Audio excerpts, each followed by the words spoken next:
प्रसंग साधुजनों विषमता एवं ईर्ष्या का।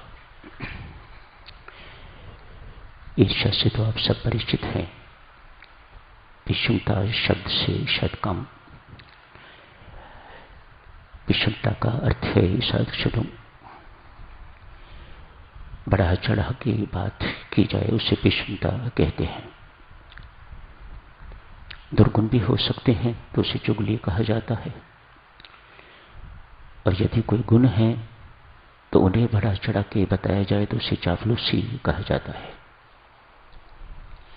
दोनों विषमता के ही अंतर्गत हैं। किसी न किसी मात्रा में साधुजनों ये गुण दुर्गुण हमारे अंदर पाए जाते हैं। हम में नहीं है तो जो आसपास वाले हैं उनके कारण हम पीड़ित होते हैं, त्रस्त होते हैं। आप मेरे प्रति ईर्ष्यालु हैं, हो सकता है मुझे पता भी ना हो, लेकिन आप तो भीतर से मेरी जड़ें काटने पर लगे हुए हैं। तो व्यक्ति को पता भी नहीं है कि आप क्या कह रहे हैं, क्या करना चाहते हैं, लेकिन चूंकि आपके अंदर ईर्ष्या की अग्नि जल रही है सो आप अपना काम कर रहे हैं। दोनों ढंगों से साधुजनों हम इन दोषों से पीड़ित होते हैं।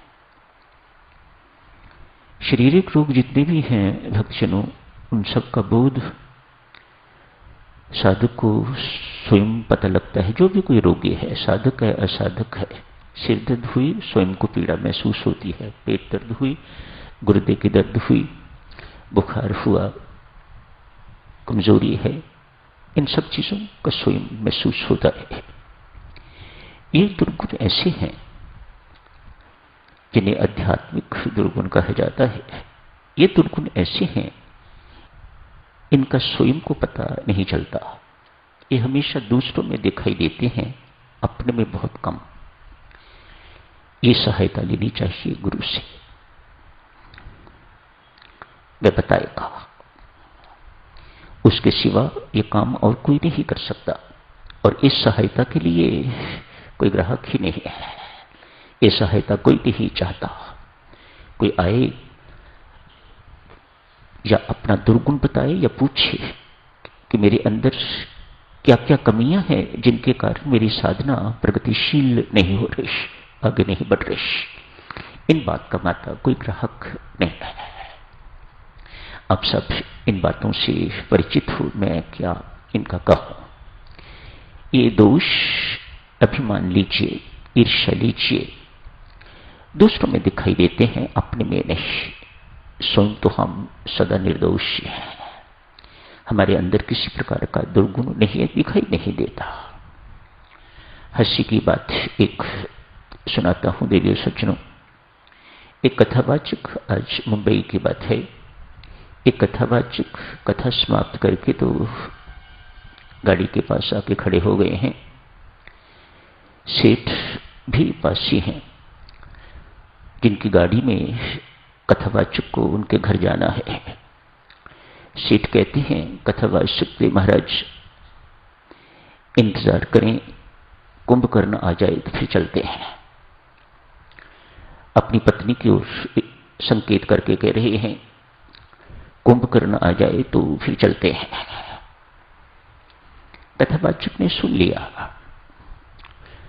उतनी देर में पत्नी भी आ गई है। सेठ की ओर इशारा करके कहती हैं, सुना आज आपने, आज सारी की सारी कथा आप पर, आज सारी की सारी चर्चा अभिमान पर अर्थात आप पर। सेठ को सेठानी अभिमानी दिखाई देती है और सेठानी को सेठ अभिमानी दिखाई देता है। आपस में वहीं खड़े खड़े मैं तू हुई। कथावाचक को बेटा शांत करने के लिए यूं कहना पड़ा। रामायण जी में वर्णन आता है कुंभकर्ण और राम का युद्ध होता है, पर दो कुंभकर्णों का युद्ध आज मैंने पहली बार ही देखा है। ये कैसा दोष है, ये आध्यात्मिक दोष साधकजनों एक ही नहीं, ये अभिमान ही की बात नहीं है। जितने भी दोष हैं ये सब दूसरों में दिखाई देते हैं, अपने अंदर दिखाई नहीं देते। एक राजा का दरबार लगा हुआ है, चर्चा का विषय है। राजा ने ही प्रश्न उठाया, सबसे तेज डंक किसका? मंत्री बड़े बड़े समझदार बैठे हुए हैं, महापुरुष बहुत समझदार महानुभाव बैठे हुए हैं। किसी ने मधुमक्खी का नाम लिया, किसी ने बिच्छू का नाम लिया, किसी ने सर्प का नाम लिया, कोबरा, काला कोबरा इत्यादि इत्यादि। राजा संतुष्ट नहीं हुए। बड़े पुराने, कोई जैसे कोई रिटायर्ड हो गए हों मुख्यमंत्री, बड़े अनुभवी मुख्यमंत्री, वो भी वहीं विराजमान थे। उनकी ओर इशारा करके कहा, मुख्यमंत्री कुछ आप भी तो कहें। वे बहुत सुंदर उत्तर देते हैं। देवी सज्जनों कहते हैं, राजन इनके डंक कुछ नहीं करते।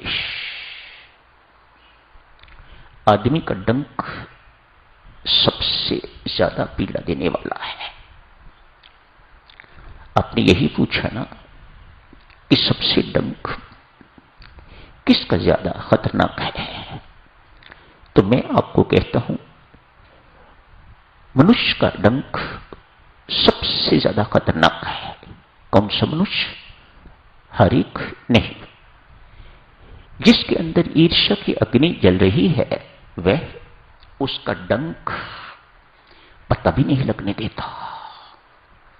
और क्या कर रहा है, क्या कर रही है, वह कुछ पता नहीं लगने देते, लेकिन डंक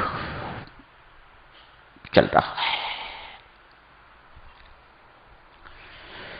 दूसरा, चापलूस। आज दोषी दुर्गुण स्वामी जी महाराज ने वर्णन किए हैं। और इन्हीं से ग्रस्त व्यक्ति यदि किसी को डंक मारता है तो वह बहुत खतरनाक डंक है। चापलूस क्या करता है?